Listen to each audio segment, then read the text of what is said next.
সুপ্রিয় দর্শকবৃন্দ, আসসালামু আলাইকুম। আপনাদের সবাইকে নতুন আরো একটি পর্ব দেখার আমন্ত্রণ জানাচ্ছি। আমি মোহাম্মদ আফজাল। আজকে এমন একজন মানুষকে আমরা ইনভাইট করেছি, আ যে আমার খুবই প্রিয় একজন মানুষ। যার বিএনসিসিতে যোগদান থেকে শুরু করে বিএনসিসির পথ চলা পুরোটুকুই আমার সাথে ছিল। এবং আমি পার্সোনালি ওকে খুবই পছন্দ করি। আমার থেকে একটু জুনিয়র, এইজন্য ওকে তুমি করে বলছি। চলুন আজকের গেস্টের সাথে আপনাদের সবাইকে পরিচয় করিয়ে দেই। আসসালামু আলাইকুম। মারুফ, কেমন আছো?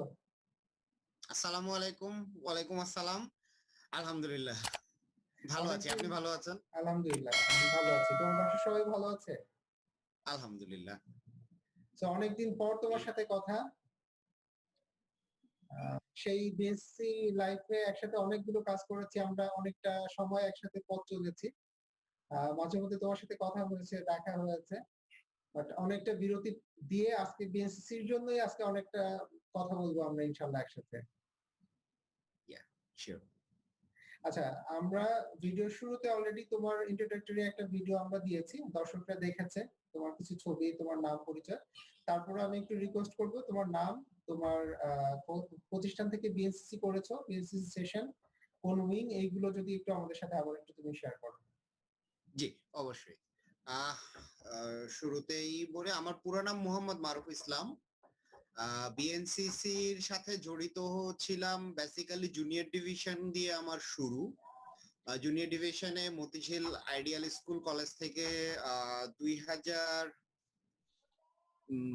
এটা ছিল 2003 আই বিলিভ। 2003-এ সর্বপ্রথম বিএনসিসির সাথে আমার আমার ফার্স্ট ক্যাডেট নাম্বারটা 03 দিয়ে শুরু, সেই হিসাবে বলতেছি যে 2003 থেকে। কারণ আমি এখনকার সিস্টেমটা তো জানি না, আমাদের সময় তো অ্যাকচুয়ালি এয়ারটা দিয়ে শুরু হইতো ক্যাডেট নাম্বারটা। আর তারপরে স্কুলের গন্ডি পার হলাম যখন, স্কুলের গন্ডির পরে হলো আমার কলেজ ছিল রাইফেলস পাবলিক কলেজ, তদানীন্তন বীরশ্রেষ্ঠ নূর মোহাম্মদ রাইফেলস পাবলিক কলেজ। তো রাইফেলস পাবলিক কলেজ দিয়ে সিনিয়র ডিভিশনে করা, এটা হলো 07 থেকে। আচ্ছা। তো বলতে পারি যে সেই 2003 থেকে শুরু করে ইন্টারমিডিয়েট লাইফ যেটা আর কি, মানে এইচএসসি লাইফ যেটা 08 09 পর্যন্ত আর কি, 09-এর শুরুর দিকের কিছু অংশ ছিলাম। সব মিলে প্রায় 7 বছর। 7 বছর। অলমোস্ট প্রায় 7 বছর, হ্যাঁ, অলমোস্ট প্রায় 7 বছর। আচ্ছা, দুটো প্রতিষ্ঠানে কি আর্মি উইং এর সাথে? দুটো প্রতিষ্ঠানেই আর্মি উইং এর সাথে। রাইফেলস পাবলিক কলেজে তো হলো এক রমনা ব্যাটালিয়নে, ব্যাটালিয়নে আমরা ছিলাম bravo company, Dhaka college, rifles public এবং বাংলাদেশ রাইফেলস, এই তিনটা ছিল ব্র্যাভো কোম্পানি। আপনারা তো আলফা কোম্পানি। আর এর আগে আইডিয়াল স্কুলে ছিলাম 2 রমনা ব্যাটালিয়নে, ওইটাও ছিল না, ওটা ব্র্যাভো কোম্পানি ছিল না, সরি, ওটা ছিল চার্লি কোম্পানি। কারণ ব্র্যাভো কোম্পানিতে তো জগন্নাথ ছিল, আলফা কোম্পানিতেও বোধহয় জগন্নাথই ছিল। জগন্নাথের প্ল্যাটুনটা বোধহয় বড় ছিল। আর্মি উইং এ দুটোই প্রায় 7 বছর টানা, মানে এটা অন্যরকম একটা এক্সপেরিয়েন্স আর কি জীবনের। আচ্ছা, আমি যদি একটু জানতে চাই, সেই স্কুল জীবন তখন কোন ক্লাসে পড়ো 2003-এ? এটা হলো তখন হলাম 2003-এ, আমি বোধহয় 6-এ or 7-এ এরকম একটা সময়। আচ্ছা, ওই এজটাতে সাধারণত বাবা মারা অ্যালাউ করে অবশ্য বড় জোর স্কাউটিং এর জন্য। So Y BNCC? বিএনসিসি তে কেন? আচ্ছা, এই ব্যাপারটা ছিল এরকম, আমরা এটা একটু ফানি স্টোরি। হ্যাঁ, শিওর শিওর। আমরা আইডিয়াল স্কুলে আমাদের এটা মোটামুটি বাংলাদেশের সবাই জানে যে আইডিয়াল স্কুল একটু আর কি, আমাদের স্কুলের স্কুলিং সিস্টেমটা একটু ডিফারেন্ট ছিল, বর্তমান সময় হয়তো বা চেঞ্জ হয়েছে মতিঝিল আইডিয়ালের। তো আমাদেরকে হলো কাপড়ের সাদা জুতা, নীল প্যান্ট, সাদা শার্ট, মাথায় টুপি, আমার কাছে এখনো সেই টুপি আছে। তো এইরকম একটা পড়তে হতো। প্রথম যখন স্কুলে গেলাম, একদিন দেখলাম কিছু কয়েকটা ছেলে পেলে কেমন জানি কালো জুতা পায়ে দিয়ে আছে, আর সবাই সাদা জুতা ছাড়া অন্য কোনো কিছু পরলে তো পিটি স্যার মারার কথা, তাহলে এরা কালো জুতা কিভাবে পরে আছে? আচ্ছা আচ্ছা। কালো জুতা পরার কেসটা হলো তারা পায়ে অ্যাকচুয়ালি বুট পরে আছে। এখন বুট আর কালো জুতার পার্থক্যটা তো আমি জানি না, তাহলে আমিও কালো জুতা পরবো, আমি সাদা জুতা পরবো। এটা আচ্ছা কিভাবে করতে হবে? বিএনসিসি জয়েন করতে হবে। আচ্ছা আচ্ছা ওকে, ঠিক আছে, লাইনে দাঁড়ায় গেলাম, বিএনসিসি জয়েন হয়ে গেলাম। Very funny. Actually this is the story. Good. মানে ওইভাবে আলাদা কোনো ইস্যু ছিল না। সবাই চিন্তা করে ঠিক আছে আর্মির ড্রেসটা সুন্দর বা আর্মির প্রতি একটা অ্যাট্রাকশন। বাট তুমি যেহেতু অনেক ছোট ছিলা তোমার কাছে মনে হচ্ছে না একটু কালো বুটটা পড়তে হবে। সাদা বুট পরে এক্স্যাক্টলি, স্কুটিং ব্যাপারটা ছিল করা এরকম। যাবে না। মানে আমি সাদা সাদা সবাই সাদা জুতা পরতেছে, সাদা কাপড়ের জুতাটা পরতেছে, আর এই কয়েকজন দেখি যে কালো চামড়ার জুতা পরে। এখন আচ্ছা এটা যেটা হচ্ছে যে আইডিয়াল স্কুলের নিয়ম এটা ছিল যে আমার আমাদের এটা হচ্ছে আমার 11তম ভিডিও তোমার সাথে। তো এর আগে আমি জুনিয়র ডিভিশনের কারো এক্সপেরিয়েন্স শেয়ার করতে পারিনি। সো দর্শকদের জন্য এটা নতুন একটা এক্সপেরিয়েন্স হবে। জুনিয়র ডিভিশনের একটা ক্যাডেট কেন ক্যাডেটশিপে আসে বা ক্যাডেটশিপে কিভাবে কন্টিনিউ করে। একজন ক্যাডেট জুতা দেখেও ক্যাডেটশিপে আসতে পারে, বুট দেখে ক্যাডেটশিপে আসতে পারে। গুড। আ ওকে তুমি যেটা দিস ইজ জাস্ট বলছিলা। Honest opinion. আমি হ্যাঁ, আমি জাস্ট জি। শেয়ার করতেছি, hmm. This is just the honest opinion. না, ওই সময় বাচ্চার মানে ছেলে-মেয়েগুলো তো আসলেই বাচ্চা থাকে। তো তাদের বাচ্চা ডিসিশন গুলো বাচ্চাদের মতোই থাকে। যখন আরেকটু বড় হয় এট লিস্ট 9-10 এ আসবে, নবম দশমে আসবে বা ইন্টারমিডিয়েট এ আসবে তখন একটু বুঝতে শিখে। কিন্তু 6-7 এর একটা বাচ্চা ছেলে-মেয়ে কতটুকুই বা বুঝবে। তার জন্য লাইফটা অন্যরকম টাইপের একটা রঙিন লাইফ। তো তারা ইয়া, লাইফটা লিড করতে চায় লাইফটা কিভাবে রঙিন হয়, সুন্দর হয়, স্বপ্নের মতো হয়। তো এভাবেই অ্যাকচুয়ালি ঢুকে পড়া। এরপরে তো আম মানে উইকলি ১ দিন বা ২ দিন ট্রেনিং, স্টাফ জি আসে, ট্রেনিং করায়, আ ইয়ে হয়। এই করতে করতেই কিভাবে আরকি ৭ টা বছর কিভাবে যে পার হয়ে গেল আমি আচ্ছা জানি আমি না। আমি আমি ইন্টারমিডিয়েট লাইফ এর থেকে স্কুল লাইফটা নিয়ে একটু বেশি আ জানতে চাচ্ছি। কারণ ওইভাবে আমার কখনো জানার সুযোগ হয় নাই। তুমি যখন জুনিয়র ডিভিশনে ছিলা, ওই অবস্থায় কি কখনো ক্যাম্প করেছো? স্কুল লাইফ এ? হ্যাঁ, মানে জুনিয়র ডিভিশনে? হ্যাঁ, হ্যাঁ। হ্যাঁ, জুনিয়র ডিভিশনে আমি ক্যাম্প করেছি ২ টো। আ ২ টোই ক্যাপসুল ক্যাম্প ছিল। মানে আনফরচুনেটলি সেই সময় মানে ছোট ছিলাম তো। অ্যানুয়াল ট্রেনিং ক্যাম্পে যাওয়ার সুযোগ ছিল না সেটা না, বাট যাওয়ার পারমিশন ছিল। আচ্ছা। This is the fact. ওই ক্যাপসুল ক্যাপসুল ক্যাম্প ক্যাম্প কোথায় হয়েছিল? একটা হলো আইডিয়াল স্কুলেই হয়েছে। একটা আচ্ছা, আইডিয়াল স্কুলেই ছিল ক্যাপসুল ক্যাম্প এবং আরেকটা ছিল জগন্নাথ ইউনিভার্সিটিতে। আচ্ছা। এটা বোধহয় সাল আ ২০০৫ বা ৬ এরকম সময়ের দিকে। মানে আমি যখন 9-10 এ আ এরকম সময়টাতে, কিন্তু এটুসি তে যাওয়ার পারমিশন অ্যাকচুয়ালি তখনও আমি পাইনি। কিন্তু তুমি যখন পড়াশোনা করছো, পড়াশোনার পাশাপাশি বিএসসিসি ক্যাম্প করছো, হয়তো স্কুলের ভিতরেই করছো বা জগন্নাথ ইউনিভার্সিটিতে যেয়ে করছো। তো সেটা বাসা থেকে কিভাবে দেখছিল? যে একটা ঠিক আছে এত ছোট একটা বাচ্চা পড়াশোনার একটা ক্ষতি আসবে অথবা স্বাস্থ্যের দিকে একটা প্রেশার আসতে পারে সেটা বাসা থেকে কিভাবে দেখছিল? আ বাসা থেকে যে ব্যাপারটা ছিল, আমার বাবার দিক থেকে খুব বেশি সাপোর্ট আমি পেয়েছি। আচ্ছা, যে হ্যাঁ, "যা বেটা কর।" এরকম একটা আচ্ছা, ব্যাপার ছিল তার। হ্যাঁ। আ মায়ের কাছ থেকে হ্যাঁ, আপনি যে জিনিসটা বলছেন, মারা তো অ্যাকচুয়ালি বাচ্চাদেরকে নিয়ে সবসময় ওরিড থাকে। কনসার্ন তাদেরকে থাকে দোষ দেওয়ার বেশি। কিছু নাই। যে হ্যাঁ, তাদের কনসার্ন টা একটু বেশিই থাকে। ডেফিনিটলি। এখানে অ্যাকচুয়ালি মা, যেটা যেকোনো মাই এই ব্যাপারটা হ্যাঁ। নিয়ে কনসার্ন হয় বেশি। তো হ্যাঁ, এই যে এরকম দৌড়াদৌড়ি, লাফালাফি এসব করে বেড়াচ্ছে, এটাতে কি আ ইয়ে বা এটা কেন করে বেড়াচ্ছি? এগুলো নিয়ে যে কখনো কোনো ইয়ে হয় নাই তা না। তবে হ্যাঁ, একটা বড় জিনিস, বাবার একটা সাপোর্ট থাকার কারণে আ এই জিনিসটা বেশ একটু ইজি হয়েছে আমার জন্য, বাবার সাপোর্টটা আচ্ছা থাকার বিষয়টা কারণে। এমন হয় না যে তুমি পড়াশোনার পাশাপাশি খেলাধুলা ঠিক আছে ওটা যায়।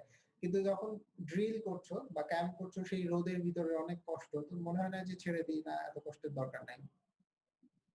আ সর্বপ্রথম যখন মনে হয়েছিল ছেড়ে দেই, এটা হলো আ আমার ল্যান্স কর্পোরাল থেকে কর্পোরালের, মানে জুনিয়র ডিভিশনের সময়কার কথা বলছি। ল্যান্স কর্পোরাল থেকে কর্পোরালের যে আ প্রমোশনটা ছিল সেটার এক্সামের সময় আমাদেরকে ওই সময় এটায় আ তখনও টাইপ 56 রাইফেলটা আ ইয়ে হয় নাই। আইডিয়াল স্কুলে আমরা তখন পেতাম ডামি, হলো ডামি, আ কাঠের ডামি। না, ডামিটা আরেকটু পরে আসছে। তার আগে ওই যে কিছু 303 ছিল। 303 অনেক ভারী, অনেক ভারী। অনেক ভারী, সে ৭.৫ কেজি না ৮ কেজি এরকম বোধহয় ওয়েট ছিল 303 বাচ্চা, বাচ্চা ছেলেদের জন্য। 303 আ ইয়ের উপরে দিয়ে, এলবোর উপরে দিয়ে ম্যাট ক্রলিং করানো হয়েছিল সেদিন। ও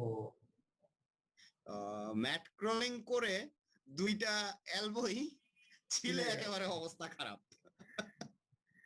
সেদিন মনে হয়েছিল যে না, কেন এসব কষ্ট করব।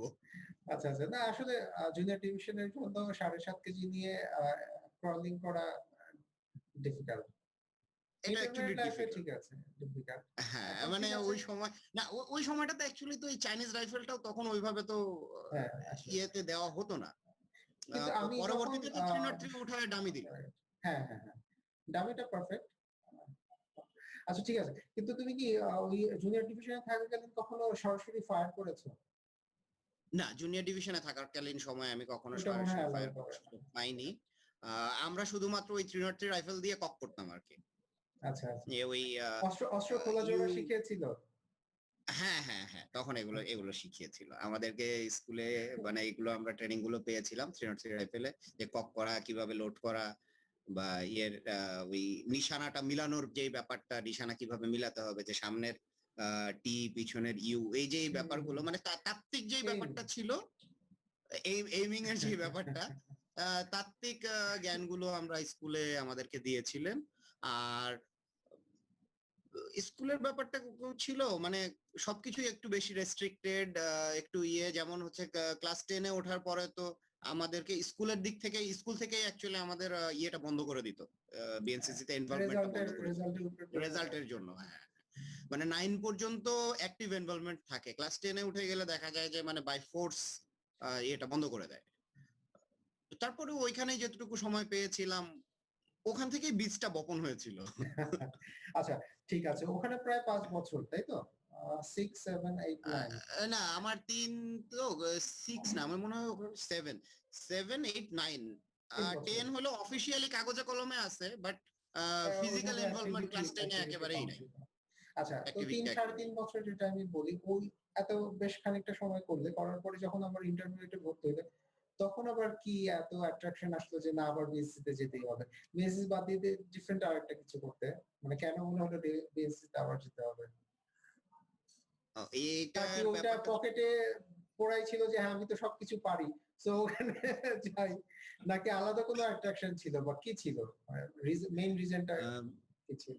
এইবার রিজনটা ছিল, ফার্স্টে তো নটরডেমে ভর্তি হলাম। ১ দিন না ২ দিন ক্লাস করলাম। নটরডেমে তো কোনো বিএনসিসি ইউনিট না এখনো কিচ্ছু আছে না। কিনা আমি না, জানি না। না, মনে হয় এখনো নাই। ওই নাই। আমাদের সময় তো একান্তই ছিল না। ওদের বোধহয় স্কাউটিং ও ওই সময় ছিল কিনা আই ডোন্ট রিমেম্বার। বড় যে রেড ক্রিসেন্টটা ছিল, how far I can remember ওই সময়। তো থিং ওয়াজ লাইক নটরডেমে ২ দিন ইয়ে করলাম। এরপরে আমার স্কুলের one of my closest friend, I would say bosom friend, ও রাইফেলস পাবলিকে ভর্তি হলো। সে একটা টেক্সট পাঠালো যে আমি রাইফেলসে ভর্তি হয়েছি, আহ, একা একা এখানে ক্লাস করতে কষ্ট হবে। ওকে, So you leave the পরের দিন কাগজ document. উঠালাম। পরের দিন পেপারস কিন্তু উঠালাম রাইফেলস পাবলিকে। এটা বাসা থেকে অ্যালাউ করেছে? ও, এটার জন্য তো অনেক গল্প, এই সেই মানে অনেক কিছু বলা লাগছে। আচ্ছা, আচ্ছা। ও এখানে একটা ঘটনা ছিল যে নটরডেমের আমার আমরা বাংলা কোন মিডিয়ামে। প্রতিষ্ঠানকেই আঘাত করে বলছি না। তারপরেও নটরডেম ছেড়ে কেউ ডিফারেন্ট প্রতিষ্ঠানে গেছে। এই স্টোরি মনে হয় this is the first time. না, হয়তো না, অনেক আমাদের হতে পারে। সাথে আরো কয়েকজন ছিল। ওই গ্রুপ 8 থেকে বেসিক্যালি ওই যে আমাদের সময়টা ছিল কি, ওই ইংলিশ মিডিয়াম থেকে অনেকেই শিফট করতো। আমার বেসিক্যালি গ্রুপ 8 এ হয়েছিল, যেটা হলো ইংলিশ মিডিয়াম। তো সারা জীবন বাংলায় পড়েছি, ইংলিশ মিডিয়ামে গিয়ে Tough. আহ, পারবো কিনা এই না সেই না, অ্যাকচুয়ালি ওই গেমটাই আমি খেলছিলাম বাসায়, যে ইংলিশ আচ্ছা। মিডিয়ামে হবে না, আমাকে দিয়ে পারবো না, কিন্তু পরে রেজাল্ট খারাপ হবে। ব্যাক এন্ডে ছিল ব্যাক এন্ডে বিজনেস গেম প্ল্যান। ছিল এটা। এই আচ্ছা। ভিডিওটা যদি আমার বাবা মা দেখে, তারা জানতে পারবে অ্যাকচুয়ালি। ও তারা এতদিন জানে না। আজকে পর্যন্ত তারা জানে না। ওহো! It's the most secret. আচ্ছা আমরা আমার ওয়াইফ যেখানে জানে। ছিলাম। আচ্ছা, আমরা যেখানে ছিলাম পরে হচ্ছে হ্যাঁ। রাইফেলস পাবলিকে ভর্তি হয়ে গেলাম। রাইফেলস পাবলিকে ভর্তি হয়ে দেখলাম যে রাইফেলস পাবলিকে একটা বিএনসিসি ইউনিট আছে। ঢুকেই দেখলাম যে ইয়ে চলছে, ড্রিল চলছে। ১ দিন ২ দিন পরেই তো ড্রিল চলছে। এই গত ৩ সাড়ে ৩ বছর এই ড্রিল করেছি, ক্রলিং করেছি, এলবো টেলবো ছিলে ইয়ে করেছি, এর ভিতরে তো মনে করেন রক্তের ভিতরে ঢুকে গেছে। আর ওই যেই বয়সটাতে আমি জুনিয়র ডিভিশনে যেই সময়টাতে জয়েন করা, ওই সময়টা তো অ্যাকচুয়ালি ওই যে আমার যেটা বলবো যে শরীরের রক্ত মাংস তৈরি হচ্ছে, তো সেই রাইট। সময় বিএনসিসি রক্তের ভিতরে ঢুকে গেলে এটা আর আর বের তুমি হয়ে আসা বিএনসিসির সম্ভব সাথে না। পুরোটা ইউজ টু হয়ে গেছিলে। আমি ততদিনে বিএনসিসির সাথে ইউজ, তো মানে পড়াশোনায় এটা হচ্ছে যেমন বেঁচে থাকতে হলে ভাত খেতে হবে বা মানে খাবার আপনাকে খেতে হবে, ব্যাপারটা হলো বিএনসিসির সাথেও আমাকে থাকতে হবে। ইট ওয়াজ তো like this and still today it is like this. Very good. So আমার মতে এই কথাগুলো এখন যারা বিএনসিসি করছে বা বিএনসিসির হেডকোয়ার্টারে বা অফিসিয়াল যারা আছেন তাদের কাছে যাওয়া উচিত। So still there is some potentiality with someone, যে এখনো দেওয়ার আছে। ক্যাডেট ইজ অলওয়েজ ক্যাডেট, মানে ক্যাডেট কখনোই শেষ হয় না, ক্যাডেটশিপটা কখনোই শেষ হয় না। হয়তো একটা আহ, সাল, এত সাল থেকে এত সাল, ওই একটা পরিসংখ্যানের ভিতরে ফেলা যায় যে এত সাল থেকে এত সাল বিএনসিসির সাথে সংযুক্ত ছিল, কিন্তু একজন ক্যাডেট হিসাবে যখন একদম পরিপূর্ণ ক্যাডেটশিপ যখন একটা ভিতরে চলে আসে, ওই জিনিসটা আসলে আমৃত্যু থেকে যায়। আমি তো মাঝে মধ্যে ফান করে বলি যে এটা মরার পরেও না যায় না, কারণ দেখা যাবে আখেরাতে যে ভালো মন্দের হিসাবটা দিতে হবে যে বিএনসিতে কি ভালো কি খারাপ করেছে। কি ভালো করেছে কি খারাপ করেছে, না এখন সো আমাদের জীবনে বিএনসিটা এত ওতপ্রোতভাবে জুড়ে গেছে। এই যে আমি এখন জব লাইফে আছি, আমার পার্সোনাল লাইফ আছে, বাচ্চা কাচ্চা আছে, ওয়াইফ আছে, প্রফেশনে কতটা প্রেশার আছে, তার বাদ দিয়েও এই যে এখন এই যে 12টা বাজতে 7 মিনিট বাকি আছে, তুমি দরজা আটকায় বসে আছো, আমি আমার বাচ্চাকে শুতে পাঠিয়ে দিয়েছি, এই করে আমরা কি করছি, বিএনসিসি নিয়ে পড়ে আছি। বিএনসিসি নিয়ে তো কথা এই বলছি। পাগলামি শুধু তোমার আমার ভিতরে না, আরো অনেকের ভিতরেই আছে। সো এই জিনিসটাকে আমার মনে হয় যে পজিটিভলি কনভার্ট করে মেনস্ট্রির সাথে ইউজ করা যেতে পারে। যারা থিঙ্ক ব্যাগ এটা আছে এটা একটা মেনস্ট্রির সাথে জিনিস নিয়ে আমার সম্পৃক্ত। একটু মানে একটু আমার মনোকষ্ট আছে এই জিনিসটা, সেটা হলো এরকম যে আমার এই লম্বা Sorry. Junior division senior division মিলিয়ে এই যে লম্বা একটা ক্যাডেট লাইফ পার করে এসেছি, বিএনসিসি থেকে আমি এত কিছু পেয়েছি, মানে এটা আমি লিস্ট আউট করে শেষ করতে পারবো না। এখন ব্যাপারটা হলো যে it's a way of thinking for me. আমার কাছে যেটা মনে হয়েছে, আপনি জানেন যেহেতু আমার এখন প্রফেশনালি যেহেতু ইঞ্জিনিয়ারিং করি, আমরা ইঞ্জিনিয়ার এই কথাটা বলি যে ইঞ্জিনিয়ারিংটা অ্যাকচুয়ালি কোনো পার্টিকুলার পড়াশোনা না, এটা হলো এক ধরনের থিম, যেই থিমটা দিয়ে আমরা প্রবলেম সলভ করার চেষ্টা করি, আমরা বেসিক্যালি এইভাবে প্রফেশনালি বলি। তো বিএনসিসিটা হলো একটা ওয়ে অফ লাইফ। আমার কাছে যেটা মনে হয় যে ওই যে আম, মনে করেন সিম্পল একটা জিনিস বলি যে ক্যাম্পে যে একদিনে 3বার বা 4বার, একটা ক্যাম্পিং এর সময় একদিনে 3বার বা 4বার যে ড্রেস আপ চেঞ্জ, সকালবেলা একবার পিটি ড্রেস পরে পিটি করা, পিটি শেষ করে সাথে সাথে আর একবার ইউনিফর্ম পরে ড্রিল সব শেষ করা, দুপুরবেলা ইয়ে কি বলে স্পোর্টস আমাদের ড্রেস পরা, হ্যাঁ মানে লাঞ্চের পরে যে স্পোর্টস এর ইয়ে করা, স্পোর্টস এর পরে সন্ধ্যার সময় কালচারাল কালচারাল, ইয়ে করা, আবার রাত্রে কালচারালের শোয়ার জন্য সময় রেডি হওয়া, নাইট ড্রেস। এরপরে হলো আবার শোয়ার সময় নাইট ড্রেস, একদিনে যে একটা মানুষ 4বার 5বার 6বার করে চেঞ্জ হচ্ছে, ইয়ে করছে। তো এর পরে না মানে জিনিসটা এরকম হয়ে যায় যে এটা একটা ওয়ে অফ লাইফ। এবং স্টিল টুডে আমি বিভিন্ন সময় কাজ করার সময় বিভিন্ন জিনিস টের পাই যে আমি চিন্তাধারাটা আমি যেভাবে চিন্তা করছি কোনো একটা জিনিস নিয়ে, কারণ আমাদের চারপাশে যা কিছু আছে সবকিছু নিয়ে তো প্রতি মুহূর্তে আমরা কিছু না কিছু আমাদের মাথায় চিন্তা হয়। এটার ভিতরে বিএনসিসির ওই সময়ের যে শিক্ষাগুলো এগুলো কাজ করে। কিন্তু আমি ইয়ে পাই যেটা, যে এত কিছু পেয়েছি বিএনসিসি থেকে, বাট আমি কি দিতে পেরেছি? Right, actually it's a zero. G.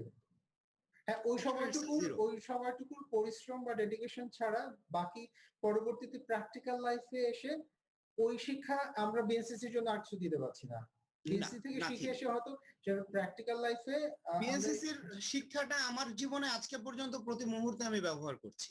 Right, but BNCC থেকে বের হয়ে আসার পরেও যখন আপনি জানেন যে আমি ব্যাচেলার যেহেতু ইন্ডিয়া থেকে করেছি, আমার অ্যারোনটিক্যালের ইয়ে মানে যা যা আর যেখান থেকে শিখেছি, দেখা গেল আমি বর্তমানে যেহেতু একজন পিএমপি, তো প্রজেক্ট ম্যানেজমেন্ট ইনস্টিটিউট সে আমাকে পিএমপি ডিগ্রি দিয়েছে, কিন্তু আমার কাছ থেকে সে রেগুলার বিভিন্ন রকম ফিডব্যাক নিয়ে বিভিন্ন জিনিস নিয়ে আমার কাছ থেকে সে ফেরত নিচ্ছে, তার ডিগ্রিটার ফিডব্যাক সে নিচ্ছে। বিএনসিসির জন্য আমি কিছু করতে পারিনি। এটা আমার একটা কাছে যেটা ফিল হয়, এটা it's a zero from me. এটা একটা বড় ফ্যাক্ট। কারণ কি পরিমাণ ক্যাডেট প্রতিনিয়ত ইনভলভ হচ্ছে এবং এক্সিট করে বেরিয়ে আসছে। সো এইটাকে আসলে আরো ব্রড আকারে আসলে ইনভলভমেন্ট এর দরকার আছে আমাদের কাছে যেটা মনে হয়। এইজন্য আসলে গ্লোরিয়াস বিএনসিসির তৈরির উদ্দেশ্য এটা একটা যে ওয়ে আউট করা যে কিভাবে এটাকে আমরা আরো কাজে লাগাতে পারি। বিএনসিসি যদি সরকারিভাবে যে বিএনসিসি যে একটা অধিদপ্তর আছে বা বিএনসিসির যে অফিস আছে তারা তাদের লেভেল থেকে চেষ্টা করবে। আমরা আমাদের লেভেল থেকে চেষ্টা করব। এতদিন ধরে ঠিক আছে বিএনসিসির অনেকগুলো এক্স ক্যাডেট অর্গানাইজেশন আছে। সো তারা তো প্রতিনিয়ত স্ট্রাগল করেই যাচ্ছে বা ট্রাই করে যাচ্ছে কিভাবে এটাকে কাজে লাগানো যায়। সো আমরা একটু ডিফারেন্ট অ্যাঙ্গেল চিন্তা করতে পারি যে এটাকে আ তুমি যেটা বললা যে ওই শিক্ষাটাকে আমরা কিভাবে ব্যাক করে দিতে পারি। আমাদের মানে সমাজের কোনো মাধ্যমে ছড়িয়ে কোনো দিতে জায়গায় পারি। কোনো কিছুতে যদি তাদেরকে কোনোভাবে ইয়ে করা যায়, বিএনসিসির এই যে আমাদের ক্যাডেটদের, বিএনসিসি বলতে তো অ্যাকচুয়ালি বিএনসিসির অফিসিয়ালস, বিএনসিসির স্টাফ, বিএনসিসির মানে যে অর্গানোগ্রামে যা আছে, এর ভিতরে তো সবথেকে মেজর অংশটাই হলো আমরা, আমাদের যে ক্যাডেটরা। রাইট। এর ভিতরে একটা মানে খুব মেজর অংশ আমাদের ক্যাডেটরা। সো মেজর বলব না, এই আমি বলব যে এটাই ক্যাডেটদের, কোর জিনিস। ক্যাডেট ছাড়া কিন্তু বিএনসিসির কোনো ক্যাডেট অস্তিত্ব ছাড়া নাই। অ্যাকচুয়ালি বিএনসিসি তো হয় না। হয় না। ক্যাডেট ছাড়া তো এই বিএনসিসিটা হয় না। সো রাইট, দেখা গেল কি আমাদের এই অফিসিয়াল যে ব্যাপারগুলো আছে বিএনসিসির, সেখানে প্রত্যেকের জন্যই অনেকের অনেক কিছু আছে। অনেক পাওয়ার জায়গা আছে। কিন্তু এই ক্যাডেটদের পাওয়ার জায়গা কিন্তু একমাত্র তার বিএনসিসি। রাইট, যেখান থেকে আমি নিজে পেয়ে এসেছি, আমি নিজে অনেক কিছু নিয়ে এসেছি। বিএনসিসি হয়তোবা নিজেও জানে না, মানে বিএনসিসি বলতে তো আপনি আমি, আমরা নিজেরাও জানি না যে আমরা বিএনসিসি থেকে কি নিয়ে এসেছি। হয়তোবা আমাদের চলার পথে প্রতি মুহূর্তে প্রতি মুহূর্তে কাজে সেই লাগছে। জিনিসটা নিয়ে এসেছি যেটা, সেটা আমরা ব্যবহার করে যাচ্ছি অথচ জানি না। জানি না। অনেক কিছু কিছু লোক আছে বুঝতে পারে যে এটা ওখানে শিক্ষাটা এখানে কাজে লাগছে। অধিকাংশই বুঝতে পারে না বা অনেকেই বুঝতে পারে, বুঝতেও পারি অনেকেই না। বুঝতে পারে না। রাইট। মানে এটা কারণ হলো কি রক্ত মাংসের ভিতরে ঢুকে গেছে। রাইট। সুশৃঙ্খলভাবে জীবনযাপন, সুশৃঙ্খলভাবে অফিস করা, একটা টিম ম্যানেজ করা, ইভেন বাসা ম্যানেজ করা। কিন্তু প্রতিটা সেক্টরে বিএসসির একটা প্রভাব থেকে যায়। আচ্ছা এটা তোমার সাথে নিঃসন্দেহে। এই যে যেভাবে আমরা কনভারসেশন শুরু করেছি শেষ হবে না কিন্তু আজকে ফুল পুরো রাত লেগে যাবে। এটা গেলে আমরা সারা আমার রাত করতে পারবো। হ্যাঁ, গতানুগতিক যে কোশ্চেন গুলো থাকে আমি সেগুলো আগে শেষ করি তারপরে আমরা যতদূর যেতে পারি। জি, তো শিওর। তুমি ইন্টারমিডিয়েটে আসলা। ওই যে আগের থেকে বিএসসি তোমার ইউজড টু হয়ে গেছো এবং বিএসসি থেকে কিন্তু বেশিরভাগ ছেলেমেয়ে যেটা বলে যে ঠিক আছে আর্মির প্রতি একটা ফ্যাসিনেশন, আর্মির ড্রেস, আর্মিদের সাথে কাজ করা, এই বিষয়টা কি কোনো দিক থেকে কি তোমার ভিতরে কাজ করেছিল? এটা যে কখনোই কাজ করেনি তা না। কাজ করেছে। টু বি অনেস্ট এটা কাজ করেছে। তবে এটা কাজ করা শুরু করেছে হলো আ ওই যে আপনি আপনি তখন আপনি জানলেন যখন সার্জেন্ট আ সিইও ছিলেন ঢাকা আচ্ছা, ভার্সিটিতে, ভাই মোয়াজ্জেম নাম ভাই, গেলাম, মোয়াজ্জেম স্যার। মোয়াজ্জেম ভাই, রাইট। আর ইয়েতে ঢাকা কলেজে সাইফুল ভাই তখনো আন্ডার অফিসার হন নাই। তখন হলো ফয়সাল ভাই হ্যাঁ, ঢাকা কলেজের সিইও। হ্যাঁ। ঐরকম সময়ে আমরা একটা ক্যাম্প করেছিলাম। একটা এটিসি ছিল না সিটিসি ছিল আমার তো মনে নাই। কত সাল সাল বলো আমি বলে দিচ্ছি। এটা হলো ৬ এর ৬ এর বোধহয় এন্ডের শেষে। দিকে, ২০০৬ এর এন্ডের দিকে। আ আমি কি ছিলাম ক্যাম্পে? আ আপনি ওই ক্যাম্পে ছিলেন না। আপনি আসছিলেন। মানে ক্যাম্পে আপনি ছিলাম। পার্টিসিপেট করেন নাই, ওকে বাট আপনি তাহলে আসছিলেন। তাহলে ওটা এটিসি ছিল না। কারণ ২০০৬ এর এটিসি তে আমি ছিলাম। তাহলে ওটা ক্যাপসুল হবে। ওটা বোধহয় কোনো একটা ক্যাপসুল ছিল। ওটা বোধহয় ক্যাপসুল ছিল, ইয়েতেই হয়েছিল। কারণ আমার আমার মনে আছে যতদূর আমি মনে পড়ে ২০০০ রুমি ভবনে হয়েছিল। রুমি ভবনে। হ্যাঁ, ডেফিনিটলি ওটা আমার ক্যাপসুল। যতদূর মনে পড়ে। ক্যাপসুল। ওটা ক্যাপসুল ছিল। আমার যতদূর ক্যাপসুল মনে ছিল। হয়, কারণ রুমি ভবনে তো এটিসি হওয়ার কথা হ্যাঁ, না, এটিসি হওয়ার ক্যাপসুলই কথা না। হওয়ার কথা ক্যাপসুল রুমি হওয়ার ভবনে। কথা। হ্যাঁ। রুমি ভবনে তো ক্যাপসুল হওয়ার কথা। ব্যাটালিয়ন ক্যাম্প আ এখন যেটা ওটা ক্যাপসুল। ওখানে রুমি ভবনে ছিল এবং আ ফয়সাল ভাই বোধহয় অ্যাক্টিভ পার্টিসিপেন্ট ছিল না। সাইফুল ভাই অ্যাক্টিভ পার্টিসিপেন্ট ছিল। আচ্ছা। তো ওই সময়টা থেকে অ্যাকচুয়ালি তখন ১ম বার ওই ক্যাম্পটাতে আমার মনে হলো যে আ ওই আর্মিতে তো যেহেতু আমি ইন্টারে পড়ি, আর্মিতে তো এইচএসসির পরেই আ দেওয়া অ শুরু হয়। ইয়ের বিএম এর ইয়ে হয়, লং কোর্সের আ ইয়ে আসে। আব্বুও বলল যে, "এতদিন এটার সাথে আছো, ইয়ে করতেছো, তাহলে ঠিক মতন ইয়ে করো। সামনে আর্মির অফিসার পদে ইয়ে হয়, ওই সময় ইয়ে করো।" দেখলাম যে হ্যাঁ, এটা একটা ভালো কথা বলছে। তো এভাবে একটা চিন্তা করা যেতে পারে। তার আগ পর্যন্ত অ্যাকচুয়ালি ব্যাপারটা এভাবে কখনো চিন্তা করে দেখিনি। আচ্ছা, ওইবারই ১ম এই ব্যাপারটা আমার যতদূর মনে পড়ে ওটা একটা রুমি ভবনের একটা ক্যাম্প ছিল।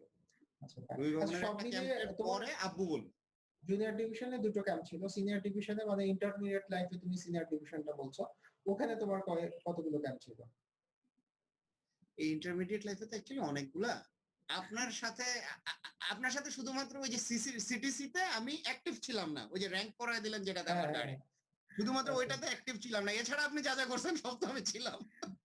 তা তুমি কি শীতকালীন মহড়ায় গেছো? ও শীতকালীন না, না, না, মহড়ায় না, না, না। শীতকালীন মহড়ায় যাওয়া হয় উইন্টার না। আমি ছিলাম। উইন্টার কালেক্টিভে আমি যাই নাই। Right, right. যাওয়া উইন্টার হয় না। কালেক্টিভে যাই নাই। ওই ন্যাশনাল ডে প্যারেডে ছিলাম। উইন্টার কালেক্টিভে তো বাট যাওয়া হয়। ওই তোমার এই কথাটা কেন মনে হচ্ছে যে আমার সাথে সবসাথে ছিলে? কারণ হচ্ছে যে আমরা ইন্টার কানেক্টেড ছিলাম। আমাদের অনেক অ্যাক্টিভিটি একসাথে ছিল। এইজন্য মনে হচ্ছে যে একসাথে অনেকগুলোতে ছিলাম আমরা।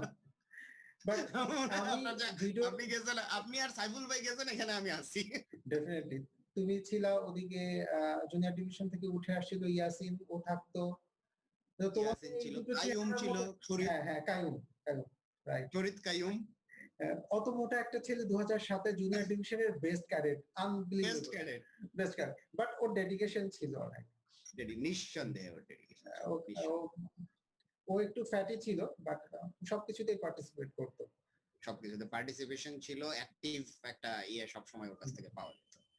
সো যেটা বলছিলাম যে সেই সময়টাতে আমি ভিডিও শুরুতে একটা কথা বলেছি। আমার খুব পছন্দের ভালো লাগার একটা মানুষের সাথে আজকে ভিডিও করতে যাচ্ছি। যেটা তুমি দেখোনি। আমি অলরেডি বলেছি সেটা।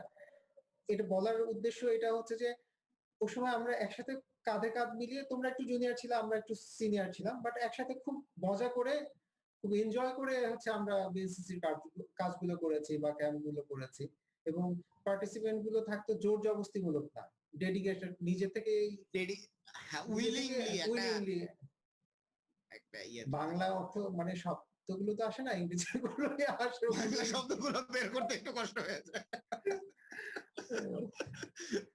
বাট খুব মজার ছিল আর রঙিন ছিল ওই খুবই রঙিন, জীবনটা। মানে অসাধারণ একটা সময়।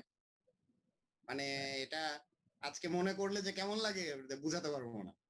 এই সময়গুলো তো ট্রাই কি করি আমরা সবাই মিলে দেখি আবার সবাই মিলে কিছু একটা করা যায় কিনা। সময় লাগবে। কারণ এতদিনের বিরতি, এতদিনের গ্যাপ। আমরা সবাই কেউ না কেউ কোনো না কোনোভাবে বিএনসির সাথে অ্যাটাচ ছিলাম বা আছি। বাট তারপরেও সবাই মিলে একসাথে ওইভাবে কখনো কিছু কন্ট্রিবিউট করা হয়নি। তো আশা করছি যে দেখি সবাই মিলে কিছু করা যায় কিনা। আচ্ছা, আমি যদি জানতে চাই আ বিএনসিসির সবচাইতে স্মরণীয় মুহূর্ত, সবচেয়ে ভালো লাগার মুহূর্ত কোনটা ছিল? আ সবচেয়ে স্মরণীয় মুহূর্ত আমার এই মুহূর্তে যেটা মনে পড়ছে, না ভেবে বলি, সবথেকে স্মরণীয় মুহূর্ত আমার কাছে আ একটু সেলফিশ হয়ে যাই। ওই শিওর। আ সিটিসিতে মানে সেন্ট্রাল ক্যাম্পে যেদিন ওই সময় কর্নেল হাফিজ স্যার ছিলেন সিও। হুম। কর্নেল হাফিজ স্যার এবং আমাদের অ্যাডজুটেন্ট ছিলেন মেজর মোখলেস স্যার। আচ্ছা, হাফিজ স্যার তো বেশ রাশভারী মানুষ। যথেষ্ট রাশভারী ভদ্রলোক একজন ছিলেন। মানুষ। রাশভারী মানুষ। আমরা একটু সম্মানসূচক দূরত্ব বজায় রাখতাম। বাট যথেষ্ট রাইট। ভালো মানুষ ছিলেন। ওই সময় কর্নেল হাফিজ স্যারই মোস্ট প্রবাবলি ওই যে কত আমাকে সাল? র‍্যাংক করায় দিলেন। হ্যাঁ, হাফিজ স্যার। হাফিজ। হাফিজ স্যার না? ওই সময় হ্যাঁ, হাফিজ স্যারের লাস্ট ক্যাম্প ছিল ওটা আমার যতদূর মনে পড়ে। হাফিজ স্যারের বোধহয় ওটা লাস্ট ক্যাম্প স্যারেরও। স্যার বোধহয় রিটায়ারমেন্টে চলে যাচ্ছিলেন। উম না? না, স্যার রিটায়ারমেন্টে গেছেন ২০০৮ এর পরে। ২০০৮ এর পরে। হ্যাঁ, কারণ আমি মনে আছে ওই হ্যাঁ, আমি ৮ এর পরেই তো। কারণ আমাকে তো র‍্যাংক ৮ এর লাস্টের দিকে পড়ায় দিলেন না? ও হ্যাঁ, রাইট। আমাকে তো তাহলে ৮ এর হ্যাঁ, হ্যাঁ। একেবারে না লাস্টের আমি দিকে র‍্যাংক ৮ করিয়ে এবং দিলেন। ৭ এ তারপরে একটু আমার গুলিয়ে শ্রীলঙ্কা ট্যুর আসলো। আচ্ছা। আমি ওই ৭ আর ৮ এর আ ভিতরে একটু গুলায় ফেলছিলাম। তো স্যার হ্যাঁ, ৮ এর পরে যেয়ে স্যার আজকে রিটায়ারমেন্টে গেলেন। হ্যাঁ, হ্যাঁ, হ্যাঁ। ৮ এর লাস্টের দিকে আমাকে পড়ায় হ্যাঁ, দিছিলেন। যাতে রাইট। হাফিজ স্যার ছিলেন এবং মোখলেস স্যার ছিলেন। হাসবি স্যার, মোখলেস স্যার র‍্যাংক পড়ায় দিলেন। একটু সেলফিশ এর জন্য বললাম যে মানে নিজের মোমেন্ট আরকি। হ্যাঁ, না এটা আসলে অ্যাজ এ বিএনসিসি ক্যাডেট ওটাই হচ্ছে একটা চূড়ান্ত পর্যায়। কারণ আ তোমরা ইন্টারমিডিয়েট লাইফে বিএনসিসি করলেও সিনিয়র ডিভিশন হিসেবে কাউন্ট হলেও সব প্রতিষ্ঠান কিন্তু ক্যাডেট এন্ড অফিসার র‍্যাংকটা পায় না। এই র‍্যাংকটা তো সব প্রতিষ্ঠান পায় না। তারপরে পায় না। আবার যেই প্রতিষ্ঠান আ ঢাকা কলেজের মতন একটা প্ল্যাটুনের সাথে এক কোম্পানিতে পড়ে। আমি ঢাকা কলেজে এক সিওর ভিডিও করেছি, ইয়াসিন। ওকে আমি বলেছি তখন, মানে ঢাকা কলেজ হচ্ছে বিএনসিসির জন্য পারফেক্ট আমি একটা দেখেছি ওই এক্সাম্পল। ভিডিওটা। এর বাইরে এক্সাম্পল আর হতে পারে না, ওদের দেখতে সবকিছু এত পারি পারফেক্ট এক্সাম্পল। থাকে বিএনসিসির জন্য, এটা অনুকরণীয়, অনুসরণীয়। তো ওরা তো তাদের সিম্পলি একটা মিলিটারি ইউনিট চালায়। রাইট, ছোট্ট একটা মিলিটারি ইউনিট চালায় এবং পারফেক্ট একটা। ছোট্ট একটা ইউনিট চালায় আমার তারা মনে হয় যে সরাসরি। ওখানে যারা ক্যাডেট শেষ পর্যন্ত করে, ওই সবগুলো ঢুকে ধরে নিয়ে যদি আর্মিতে বসায় দেয়, অ্যাজ ইট ইজ, আগে যা ছিল তাই অ্যাজ ইট ইজ চলবে ওটা। চলবে, অটো চলবে। ওটা অ্যাজ ইট ইজ চলবে। কারণ ওরা পারফেকশন গুলো আস্তে আস্তে এমন ভাবে তৈরি করে, ওর থেকে ভালো আর কিভাবে হতে পারে? যে হ্যাঁ, কোন একটা প্রতিষ্ঠান থেকে একজন, দুইজন, তিনজন, পাঁচজন ভালো করে, কিন্তু ওরা ওই যে কয়জন ভালো করে সেই কয়জন এভারেজ সবাই সবাই তারা ভালো মানে করে। এভারেজ সবাই মানে ওদের ব্যাপারটা হলো যেটা ওই প্রত্যেকের প্রচন্ড টপে যাওয়ার দরকার নাই। যেমন হ্যাঁ, এটা আমার একটা ব্যর্থতা যে আমি চলে আসার পরে আমার কলেজ থেকে মানে রাফেজ পাবলিক কলেজ থেকে পরবর্তী বছর আরেকটা ছেলে সিইও হয়েছে, কিন্তু তারপরে অনেক লম্বা সময় একটা খরা গিয়েছে এবং আহ, মানে খুব ভালো পার্টিসিপেশনে আমরা আর পাই নাই। যেমন এই যে আমাদের শ্রীলঙ্কা ট্যুর বলেন বা ইন্ডিয়া ট্যুর, তো বেসিক্যালি আরেকটু সিনিয়রদের ইয়ে হতো, শ্রীলঙ্কা ট্যুরটাই ইয়েতে পাওয়া যেত। সো প্রত্যেকটা প্রতিষ্ঠানের ক্ষেত্রে এটা হয় যে আসলে প্রতিষ্ঠান তাদের পারফরমেন্স রেগুলার আসলে ধরে রাখাটা টাফ, কারণ পড়াশোনার একটা ব্যাপার। মেইন প্রায়োরিটি তো অবশ্যই পড়াশোনা। তো সেই ক্ষেত্রে ডেডিকেটেড ক্যাডেটের যে সবসময় অ্যাভেলেবিলিটি থাকবে বা প্রতিষ্ঠানও সবসময় একইভাবে সাপোর্ট দিতে পারবে, এটাও সবসময় হয়ে ওঠে না। সেই ক্ষেত্রে দেখা যায় যে পজ চলে আসে। তো ঢাকা কলেজ এদিক থেকে ঢাকা কলেজের মানে ওই সময়টায় ব্যাপারটা এরকম ছিল, মানে ঢাকা কলেজের সাথে একই কোম্পানিতে বেসিক্যালি তো আন্ডার অফিসার দেখা হইতো যে কোম্পানি ওয়াইজ একজনকে, কোম্পানি আমাদের ওয়াইজ সময় তো আসবে। এইভাবে হইতো কোম্পানি ওয়াইজ দেওয়া হতো। তো ঢাকা কলেজের সাথে একই কোম্পানিতে থেকে সিওসি র্যাঙ্ক পাওয়া, ঘাড়ে উঠবে হ্যাঁ, এটা ডিফিকাল্ট। না, আমাদের তো বলা হতো যে র্যাঙ্ক ঘাড়ে উঠছে। কিন্তু সে সময় ফয়সাল, সাইফুল, রেজাউল ওইরকম বলবো তোমার কম্পিটিটর। আমি মনে হয় ভুল করবো না যদি কম্পিটিটর বলি। এটা পজিটিভ কম্পিটিটর বলবো, না কারণ না, ওদের মতো কম্পিটিটর ক্যাডেটের, ওনাদের সাথে ওদের কম্পিটিশন আমি কখনোই না না কম্পিটিশন মানে আমি ওই অর্থে বলছি না যে ঠিক আছে দৌড় প্রতিযোগিতা, আমি বলতেছি যে একটা কোম্পানি থেকে সিওশিপ এর জন্য ওরা যেভাবে যে মানের ছিল, সেখানে ইন্টারমিডিয়েটের তোমার মতো একটা ছেলে এসে যে করবে, ডেফিনেটলি তোমার টার্ন অ্যারাউন্ড, ডেডিকেশন সবকিছু ওদের থেকে কোনো অংশেই কম ছিল না। কিন্তু অ্যাজ থ্যাংক এ ইউ, আমি অ্যাকচুয়ালি চেষ্টা করেছি রাইট, চেষ্টাই, এবং আমরা সবাই ওই চেষ্টাটাই করেছি। You people were my idol, you people were my idol. Thank you.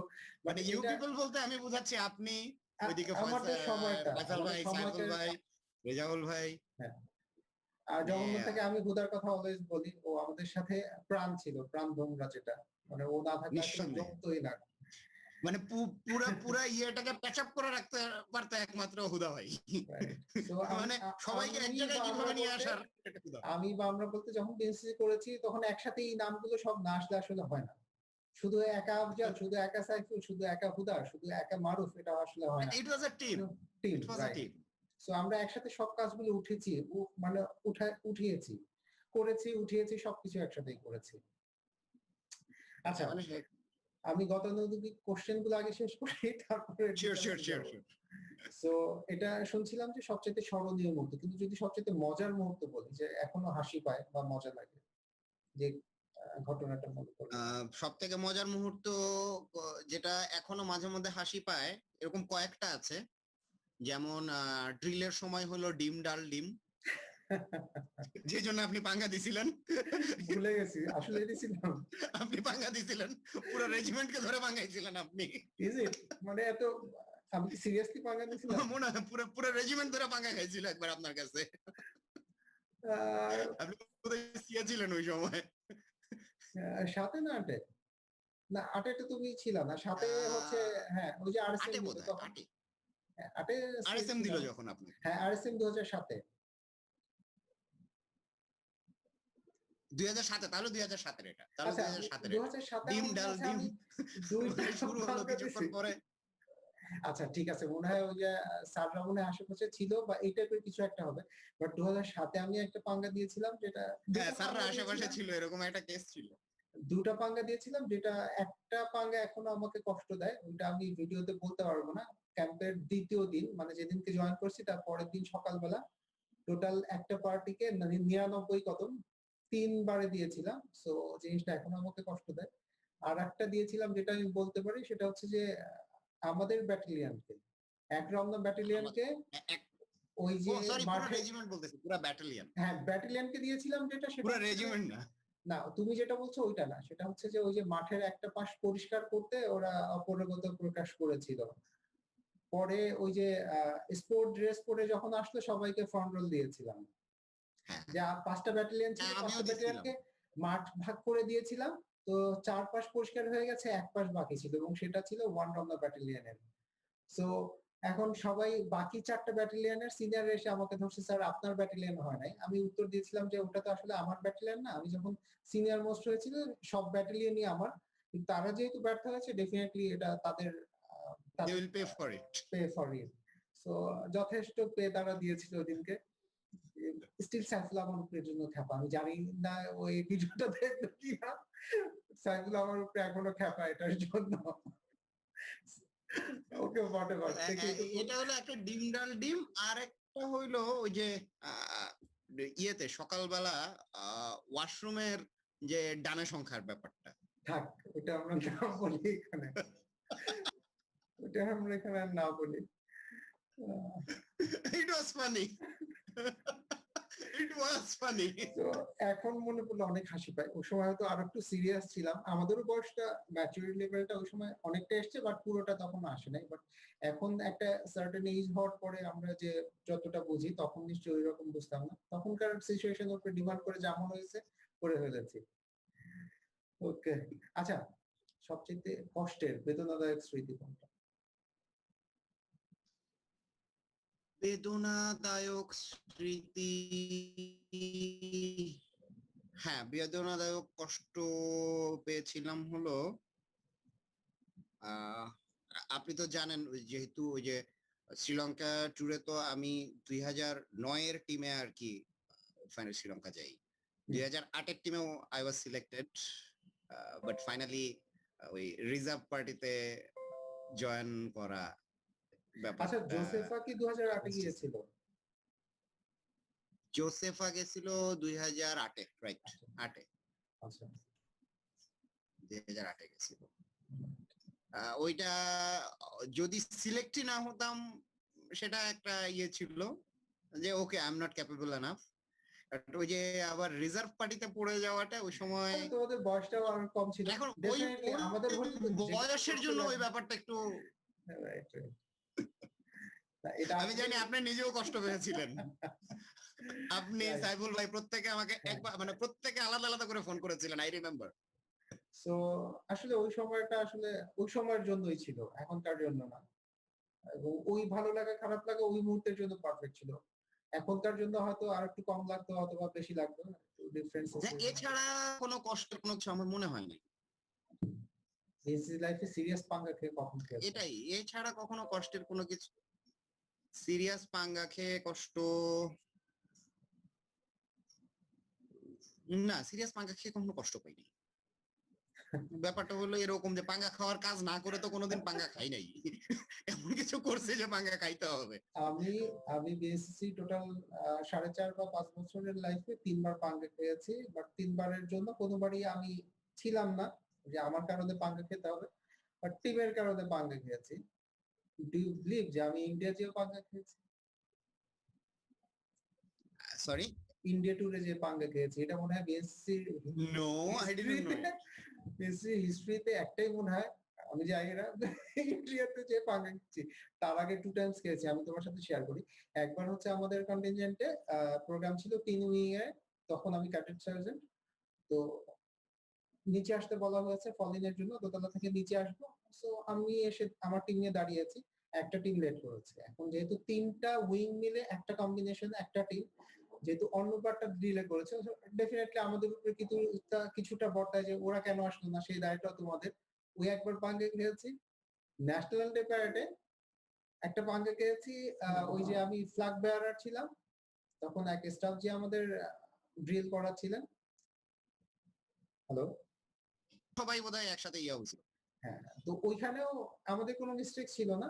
স্টাফজির একটা বিষয় ছিল, উনি ভুল করে একটা কাজ করে ফেলেছিলেন, বাট উনি বললেন যে তোমরা কেন সতর্ক করোনি। বাট আমরা বারবার ওনাকে সতর্ক করছিলাম, কিন্তু স্টাফজি খুব এক্সাইটেড ছিলেন, উনি খেয়াল করেননি। তো ওদিনকে পাঙ্গা খেয়েছি। এই দুটো পাঙ্গা খেয়েছি দেশে, আর একটা বিদেশি পাঙ্গা খেয়েছি। বিদেশের পাঙ্গা, ফরেন পাঙ্গা। হ্যাঁ, ফরেন পাঙ্গার স্টোরি আবার এখানে বলা যাবে না, তাহলে মানিজ্য থাকবে না। যদিও ওটার জন্য দোষারোপ মানে ডেফিনিটলি আমি দোষী ছিলাম না। বাট তারপরে অ্যাজ আ টিম ওখানেও টিম সহকারে পাঙ্গা খেয়েছি। আচ্ছা, পাঙ্গার ধরনটা আমার আমি কাছে বলি। পাঙ্গা নিয়ে কখনো ইয়ে হয় নাই, কারণ কি মানে পাঙ্গার ধরনটা আমি একটু বলি। সেটা হচ্ছে যে একটা জায়গায় গিয়েছিলাম, সেখান থেকে সামহাউ কিছু একটা হয়েছে। আমাদের সাথে যে স্যার ছিলেন, আ স্যার খুব ক্ষেপে গেলেন এবং প্রায় ১-১.৫ ঘন্টা রাতের আঁধারে স্যারের রুমের সামনে আমি এবং সাথে আরো ২ জন ৩ জন লাইন ধরে মানে কি বলে সাবধান তারপর মুডে দাঁড়িয়েছিলাম। এটা হচ্ছে পাঙ্গা। সো অন্য ক্যাডেটরাও যেন না দেখে। সো খুব মজার ছিল বিষয়টা। পাঙ্গাগুলো আমার জীবনে ৩ বারই পাঙ্গা এসছে, ৩ টারই খুব মজার ছিল। এই। আচ্ছা, এখন ফাইনাল যে কোয়েশ্চেনটা সেটা হচ্ছে যে বিএসসি থেকে অ্যাচিভমেন্টটা কি? একটা হলো ফিজিক্যাল অ্যাচিভমেন্ট, একটা হচ্ছে আ বিমূর্ত কিছু, যেটা হচ্ছে শিক্ষাগত। বাট ফিজিক্যাল অ্যাচিভমেন্টটা আগে শুনবো। ফিজিক্যাল অ্যাচিভমেন্ট সবথেকে বেশি যেটা বিএনসিসি থেকে সেটা হলো কনফিডেন্স।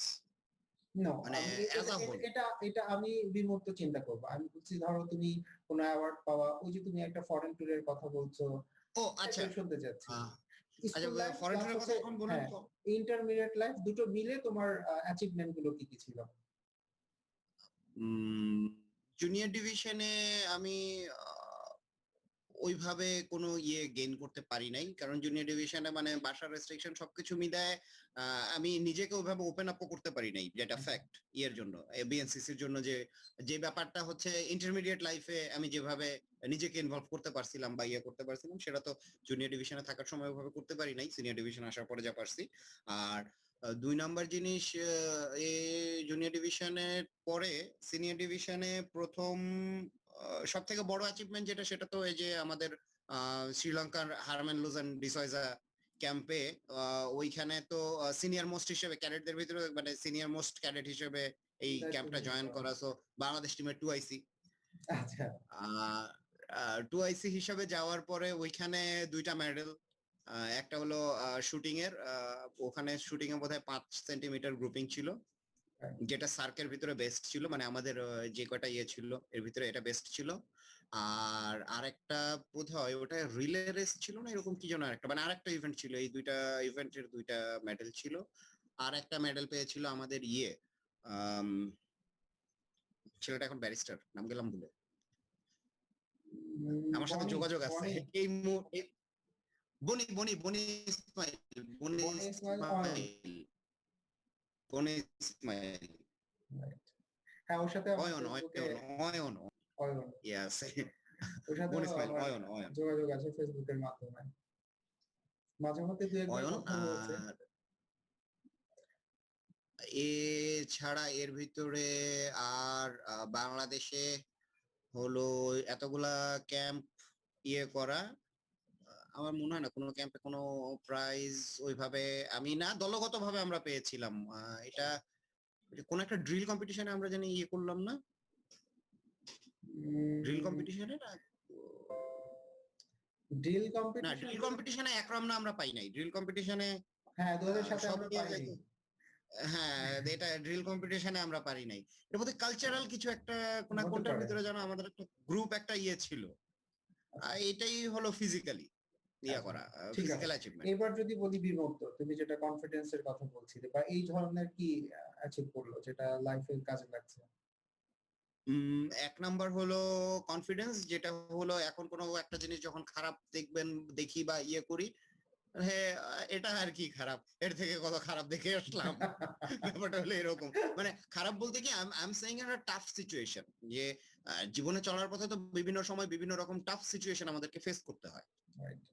ইট ইস ট্রু যে বিভিন্ন সময় বিভিন্ন টাফ সিচুয়েশন, যে সময় একটা টাফ ডিসিশন নেওয়া বা একটা লিড ডিসিশন দেওয়া, নিজের টিমকে যেকোনো সময় সেটা খুব ভালোভাবে লিড করা বা কখনো ফোর্সফুলি লিড করা, এটা কাজের ক্ষেত্রে বিভিন্ন সময় আমাদেরকে করতে হয় অনেক কিছু। তো ওইগুলোর সময় বেসিক্যালি মনে হয় যে এটা আর কি situation. I have seen worst. মনে হয় এটা। আহ মানে ওইখান থেকে আমি কনফিডেন্সের ব্যাপারটা বলছি এভাবে।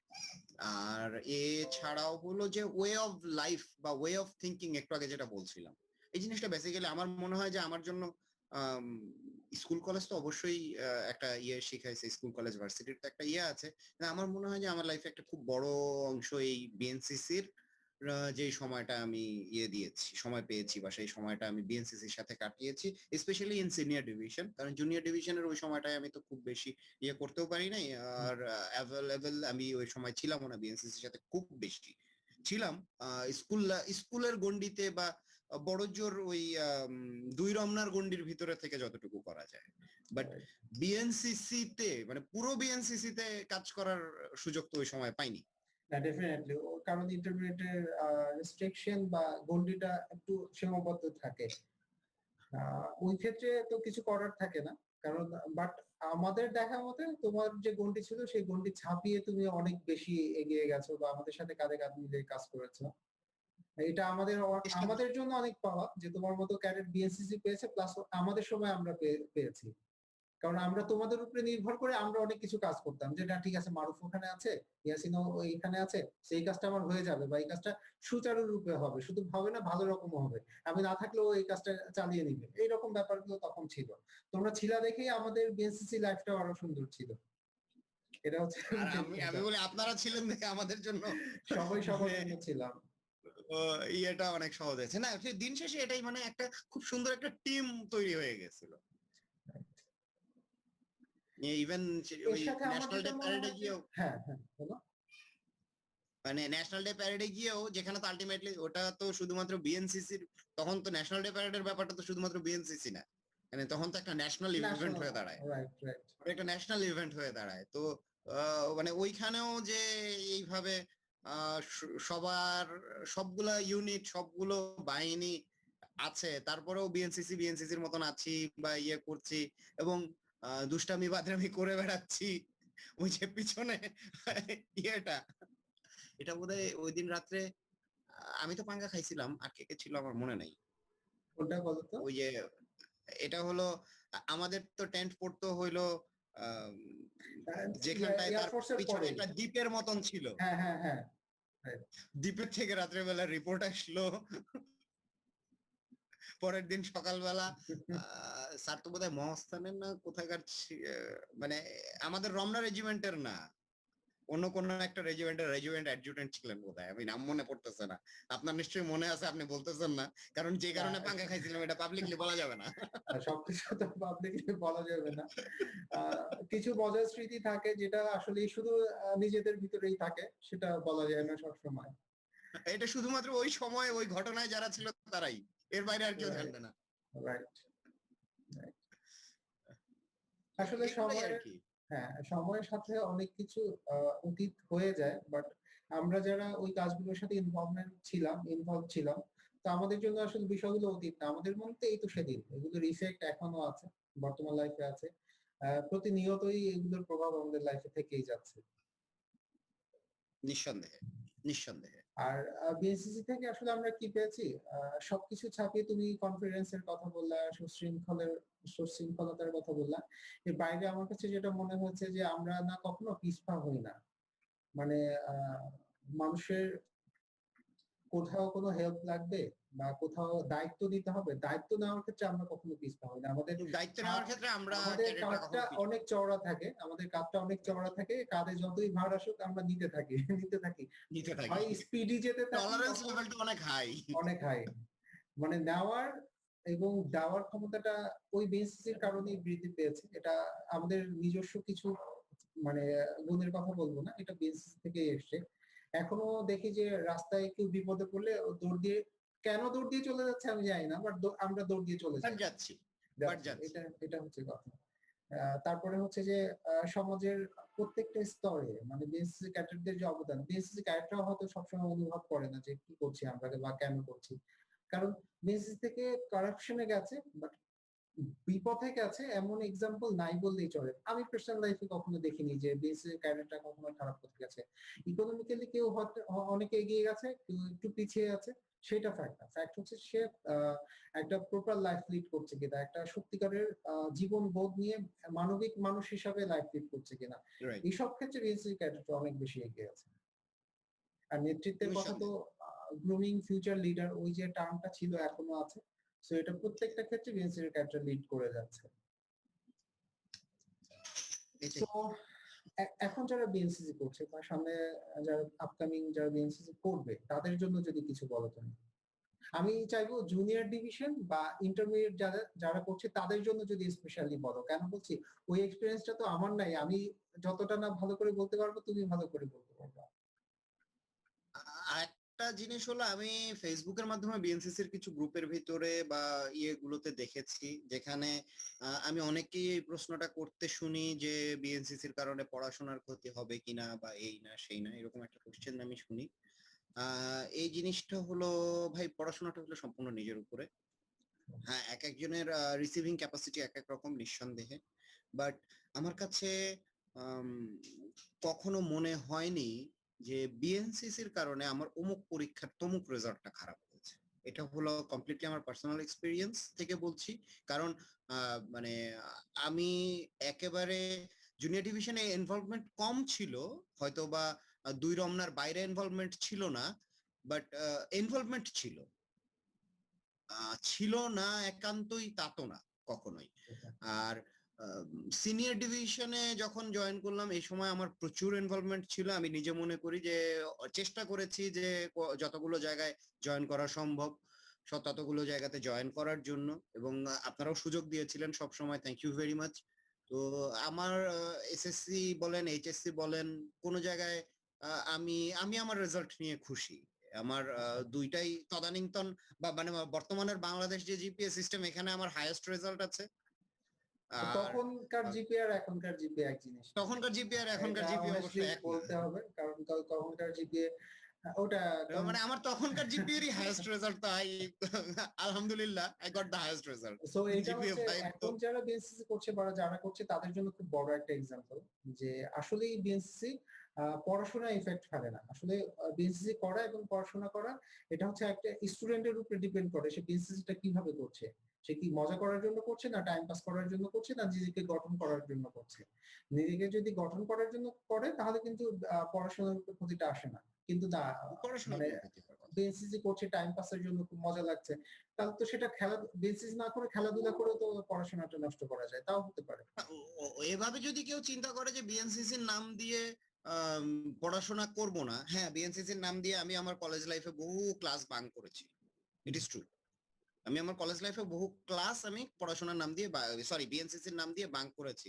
আমার কোন স্যার যদি দেখেন, স্যাররা এমনিও জানে অবশ্য আমার সব স্যাররা কলেজ লাইফে তারা জানে যে আমি বিএনসিসির নাম দিয়ে ক্লাস বাঙ্ক করতেছি। বাট হ্যাঁ, ক্লাস বাঙ্ক করেছি তার মানে এই না যে আমি ক্লাসের লেসনটা বাঙ্ক করেছি।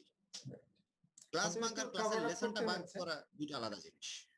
অন্য সময় ওই জিনিসটা মেকআপ করতে হয়েছে। বাট পড়াশোনাটা ঠিক রেখে বিএনসিসিটা করা।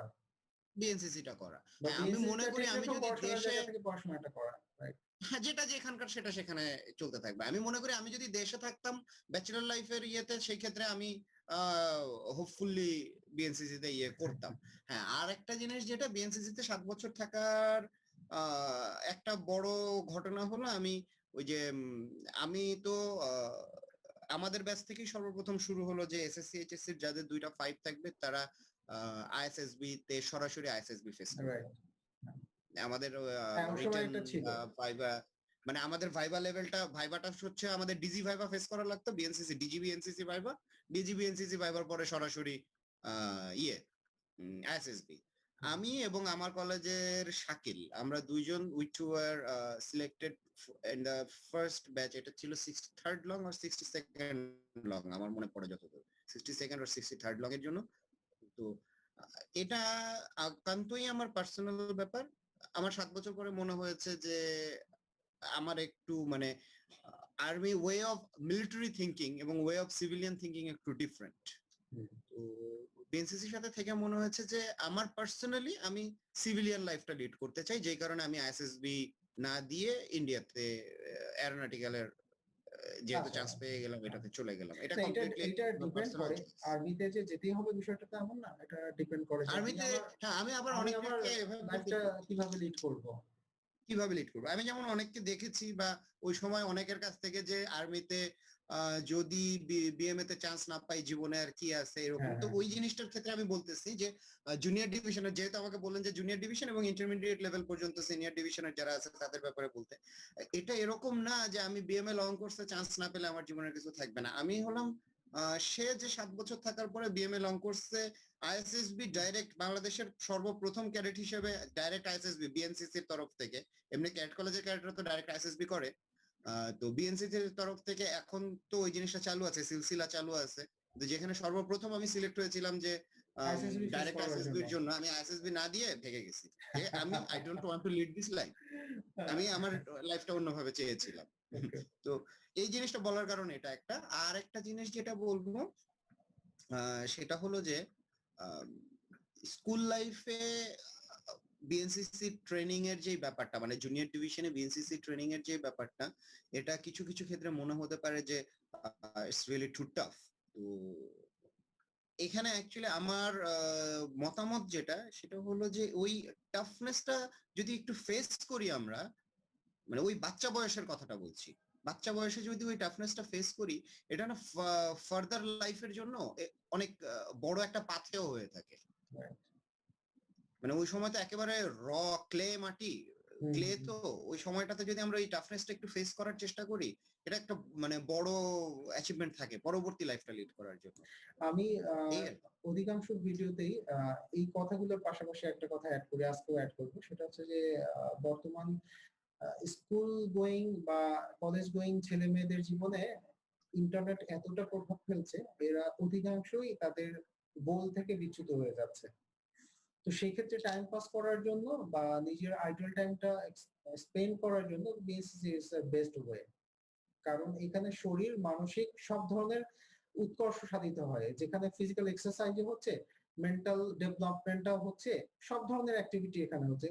ফান করা যাচ্ছে, মজা করা যাচ্ছে, সবকিছুই করা যাচ্ছে। বাট একটা পজিটিভনেস নিয়ে। All in inter one. হ্যাঁ, অল ইন ওয়ান। কিন্তু দেখো স্কুল কলেজের পড়াশোনার পাশাপাশি প্রত্যেকটা ছেলেমেয়ে কিন্তু তার টাইম পাস ঠিকই করছে। হয়তো কেউ কালচারাল প্রোগ্রামে যাচ্ছে বা কালচারাল অ্যাক্টিভিটি করছে। বাট অধিকাংশ ছেলেমেয়েই এই মোবাইল নিয়ে হাতে নিয়ে বসে আছে। সো সেখান থেকে বের করে এনে যদি বিএনসিসি তে ইনভলভ করা যায়, তো ফিজিক্যাল অ্যাক্টিভিটির মাধ্যমে মনন মানসিকতার যেভাবে উৎকর্ষ সাধিত হয়, ফিজিক্যাল স্ট্রেংথটাও গঠিত হয়। যেটা হচ্ছে পড়াশোনার ক্ষেত্রে খুবই দরকারি। তো এইজন্য বলি যে বর্তমান সময়ের যে ছেলেমেয়েরা আছে তারা যেসব প্রতিষ্ঠান বিএনসিসি আছে তারা চাইলে ডেফিনিটলি এটাতে জয়েন করতে পারে। আরেকটা জিনিস হচ্ছে যে বিএনসিসির হেডকোয়ার্টার বা বিএনসিসি অধিদপ্তরের কাছে আমাদের সবসময় একটা চাওয়া থাকে বিএনসিসির পরিধিটা আরেকটু বাড়ানোর জন্য। আমি যদি আমার গ্রামে যাই, বিএনসিসির নাম শুনেছে এমন লোকের সংখ্যা খুবই কম। ইভেন স্কুল কলেজ গোয়িং ছেলেমেয়েদের ভিতরেও। কিন্তু তারা কিন্তু স্কাউট জানে। Everybody knows about scout scouts. স্কাউটটা সো আমি স্কাউট বাদ দিতে বলছি না। মার্কেটিং বেশি হয়, হ্যাঁ, মার্কেটিং করে এবং তাদের পরিধি তো অনেক মানে তাদের ব্যাপ্তি অনেক বেশি। অনেক অনেক ব্যাপক, তারা অনেক সো ব্যাপক ইয়ে নিয়ে কাজ করে। বিএনসিসিটাকেও যদি সেরকম একদম রিমোট পর্যায়ে নিয়ে যাওয়া যায়, সো এটা বাংলাদেশের জন্য, আমাদের সমাজ ব্যবস্থার জন্য সব স্তরেই খুব একটা পজিটিভ প্রভাব ফেলবে বলে আমরা মনে করি। স্কাউটের কথা বলা একটা জিনিস একটু মনে পড়লো, একটু অ্যাড করতে চাই। এটা হলো আমি রিসেন্টলি এই জিনিসটা দেখলাম, সেটা হলো যে স্কাউটিং এ আমাদের বিএনসিসির যে সিলেবাসটা, আমাদের সিলেবাসটার ভিতরে মোটামুটি মানে লাইফের একটা বড় রিকোয়ারমেন্ট ফিল আপ করা হয়। কিন্তু এর ভিতরে আমি একটা জিনিসের অভাব পেয়েছি, সেটা হলো ডিজাস্টারের সময় কমিউনিকেশনের যে জিনিসটা আমার কাছে হঠাৎ আপনি বলাতে এখন মনে পড়লো। যেমন স্কাউটদেরকে আমি দেখলাম তারা আরএফ মানে রেডিওর যেই কমিউনিকেশনের যে ব্যাপারগুলা, রেডিও কমিউনিকেশন, কারণ একটা ডিজাস্টার হলে সর্বপ্রথম যে ঘটনাটা ঘটবে আমাদের তো এই মুহূর্তে, আমরা ওই যে আপনি মোবাইলের কথা বললেন না, আমরা তো হলাম পুরোপুরি মোবাইলওয়ালা পিপল। একটা ডিজাস্টার হলে সর্বপ্রথম যে ঘটনাটা ঘটবে আমাদের এই জিএসএম নেটওয়ার্কটা ফল করবে।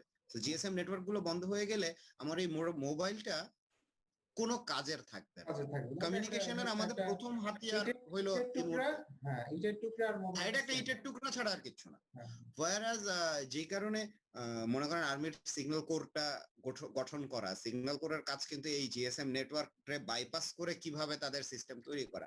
আমি যে জিনিসটার অভাব আপনি বলাতে মনে পড়লো আর কি, বিএনসিসির পুরা কারিকুলামের ভিতরে এই সিগন্যালস এর ব্যাপারটা কোথাও নাই।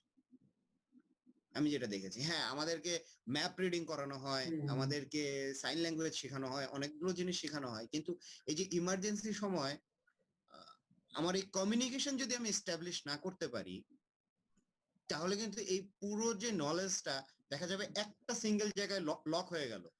নলেজটা আমার কাছে আছে, জাস্ট একটা কমিউনিকেশনের একটা উপায় না থাকার কারণে আরেকটা জায়গায় আমি নলেজটা পৌঁছায় দিতে পারছি না। আমার মনে হয় এই ক্যাপাসিটি থাকা জিনিসটা খুব সত্ত্বেও, আছে, রাইট, রাইট। স্কাউটিং এ এই জিনিসটা খুব আছে। তো ওখান থেকে ডেফিনেটলি শিক্ষা নেওয়ার আছে, যদিও দুটার মতই আলাদা। ওটা হচ্ছে মানুষের সেবা বা আত্মমানবতার, আর কি বলে, আত্মমানবতার সেবায় যেভাবে কিভাবে জড়ানো যায়। আর বিএনসিসির মটোটা হচ্ছে যে second line defence, main motto second line of different. কিন্তু তারপরে তুমি যে বিষয়টা বললা, এই জিনিসটা কমন, এটা সবার ক্ষেত্রেই প্রযোজ্য। আমি সেকেন্ড লাইন ডিফেন্সে যদি যুদ্ধক্ষেত্রেও যাই বা ন্যাশনাল আমার ডিজাস্টারেও যাই, কমিউনিকেশন লাগবে, কমিউনিকেশন কম লাগবে। ছাড়া আমরা বন্ধ ছাড়া করতে পারবো কাজ, সবকিছুই অচল। কোনো কিছুই আমরা করতে পারবো না কমিউনিকেশন ছাড়া। কমিউনিকেশনটা দরকার। এই জিনিসটা আমার আপনি বলাতে এখন হঠাৎ করে আমার মনে পড়লো যে কমিউনিকেশনের ব্যাপারটাতে আমাদের সিলেবাসে ওইভাবে ফোকাস করেনি। তো তুমি যে বিষয়টা বললা, এরকম আসলে হয়তো আরো অনেক বিষয় আছে যেটা এই ডিসকাসের ভিতরেই আসলে বেরিয়ে আসবে, এবং আমাদের এই ভিডিওগুলো যদি আমাদের বেসিস অফিসিয়াল কেউ দেখেন, তারা হয়তো এই বিষয়গুলো ইনকর্পোরেট করার একটা স্কোপ তৈরি করতে পারে। মারুফ, অনেক ধন্যবাদ, মানে এতটা সময় আমাদের সাথে দেওয়ার জন্য। আর কি কিছু বলতে চাও বিএনসিসি সম্পর্কিত, তোমার ভালো লাগা, খারাপ লাগা, বা বিএনসিসির উদ্দেশ্যে যদি আর কিছু বলার? অ্যাকচুয়ালি বলতে তো কত কথাই চাই, এবং সারা রাত যদি আমরা দুজনে কথা বলি তারপরেও আমাদের শেষ কথা হবে শেষ না, হবে না, শেষ মানে হবে এত লম্বা সময়ের ব্যাপার গেছে। ডেফিনেটলি। এবং মানে কথা বলতে বলতে এগুলো হলো আমাদের টপিক গুলো কিছুক্ষণ পর পর ফ্লাই করবে, ফ্লাই করে। আর আমাদের কিছুক্ষণ পর পর ফ্লাই করবে। অস্থিমজ্জায়, মানে রক্তের কণিকায় বিএনসিসি এমন একটা কণা হয়ে আছে, যেটা হচ্ছে আমাদের প্রতিনিয়ত সাহস, শক্তি যোগায়, এবং পথ পথ চলার পাথেও যোগায়। আর এটা আমাদের যাবে না, মৃত্যু থেকে যাবে, ওই যে মৃত্যুর পরেও থাকবে। এটা ব্যাপারটা এরকম কখনো ওই বেসিক্যালি এখন যেটা হয়েছে কোনো কারণে যদি এই যে ঢাকার এই সাইডটা দিয়ে মানে সায়দাবাদ সাইড দিয়ে কখনো যদি ঢাকা থেকে বের হতে হয়, তো ওই হানিফ ফ্লাইওভার তো ইজ আ মাস্ট থিং। তো হানিফ ফ্লাইওভারে ওঠার জন্য সেটা হচ্ছে ওই বুয়েটের ভিতর দিয়েই যাই বা মেডিকেলের এদিক দিয়েই যাই, রুমি ভবন কিন্তু পার হওয়া লাগে। ওই রুমি ভবনের ওই রাস্তাটুকু মনে করেন যাবার সময় বামে সালাম আর আসার সময় ডানে সালাম। ডেফিনেটলি, মানে ইউনিভার্সিটির ওখানে যাব, রুমি ভবন এক পলক দেখবো না, এটা আসলে কখনো ঘটে নাই আমার লাইফে। মানে ওইটা সবার সাথে শেয়ার করার মতো না, কারণ যারা বিএসসি করেনি, এটা হয়তো বা মানে অনেকের রমনা রেজিমেন্ট, এক রমনা রেজিমেন্ট যেভাবে বুঝবে, দুই রমনা বা তিন রমনা তারা হয়তো বা ওই ব্যাপারটা ওইভাবে ফিল করবে না, বাট আমাদের জন্য একটু ব্যাপারটা একটু অন্যরকম আর কি, রুমি ভবনের ওইটুকু রাস্তা পার হওয়া। প্রতি ওই জীবনটার প্রতিটি মুহূর্তের সাথে রুমি ভবনটা আমাদের সাথে অঙ্গাঙ্গি ভাবে জড়িত ছিল। ভালো লাগা, খারাপ লাগার অনেক স্মৃতি, চোখ বন্ধ করলে এখনো সেই স্মৃতিগুলো একদম জ্বলজ্বল করে ভেসে ওঠে। ঠিক আছে মারুফ, অনেক অনেক ধন্যবাদ, অনেকটা সময় দিলে। আমরা নিশ্চয়ই তোমার ওই কি বলে শ্রীলঙ্কা ট্যুরের জন্য একটা ভিডিও ইনশাল্লাহ আমরা একসাথে আবার করবো, বা ক্যাম্পের স্মৃতিগুলো রোমন্থন করার জন্য আবার একসাথে কথা বলবো। সো আজকের মতো শেষ করতে যাচ্ছি এখানে। জি, অনেক অনেক ধন্যবাদ আবার। আসসালামু আলাইকুম। ওয়ালাইকুম আসসালাম, ভালো থাকবে। হ্যাঁ, জি, খোদা হাফেজ। খোদা হাফেজ।